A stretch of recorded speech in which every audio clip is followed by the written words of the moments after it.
Tahukah kalian bagaimana cara Allah menciptakan bulan? Dan seperti apa kisah ajaib yang ada di baliknya? Bulan yang hampir setiap malam bisa kita lihat ini ternyata memiliki sejarah penciptaan dan kisah yang sangat menakjubkan. Cahayanya yang lembut seringkali menjadi inspirasi bagi para penyair dan penenang hati yang gelisah. Namun lebih dari sekadar pemanis malam, bulan menyimpan kisah penciptaan dan fungsi yang luar biasa, yang semuanya telah diabadikan dengan indah dalam kitab suci, Al-Quran. Al-Quran tidak merinci proses penciptaan bulan secara terpisah dalam satu ayat spesifik yang berdiri sendiri. Sebaliknya, penciptaan bulan adalah bagian dari penciptaan alam semesta yang agung. Dahulu Allah menciptakan langit dan bumi, termasuk matahari, bulan dan bintang-bintang, hanya dalam tempo masa. Kata hari atau masa di sini tidak selalu merujuk pada 24 jam, seperti yang kita kenal, melainkan periode waktu yang bisa jadi sangat panjang, sesuai dengan keagungan penciptaan Allah. Dalam konteks kosmik atau ketuhanan, ini bisa jadi ribuan, jutaan atau bahkan miliaran tahun.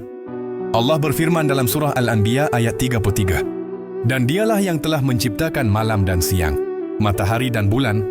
Masing-masing dari keduanya itu beredar di dalam garis." Edarnya ayat ini menegaskan bahwa setiap benda langit, termasuk bulan, bergerak dalam orbitnya sendiri, dengan perhitungan yang sangat presisi, menunjukkan keteraturan dan kekuasaan Sang Pencipta.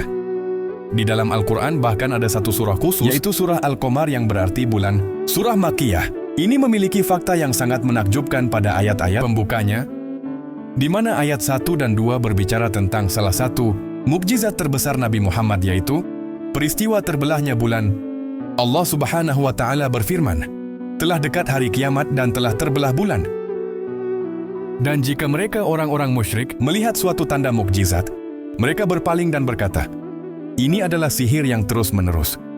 Kisah ini menceritakan bagaimana Nabi Muhammad menunjukkan bukti kenabiannya kepada kaum musyrik Mekah, yaitu dengan melakukan pembelahan terhadap bulan atas seizin Allah, meskipun kaum musyrik menyebutnya sihir.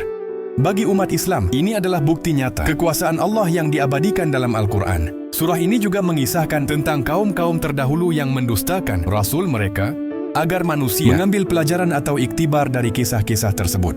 Al-Quran dengan jelas menggarisbawahi tujuan penciptaan bulan, yang sangat fungsional bagi kehidupan manusia. Tujuan yang pertama, yaitu sebagai penanda waktu dan penanggalan fase-fase.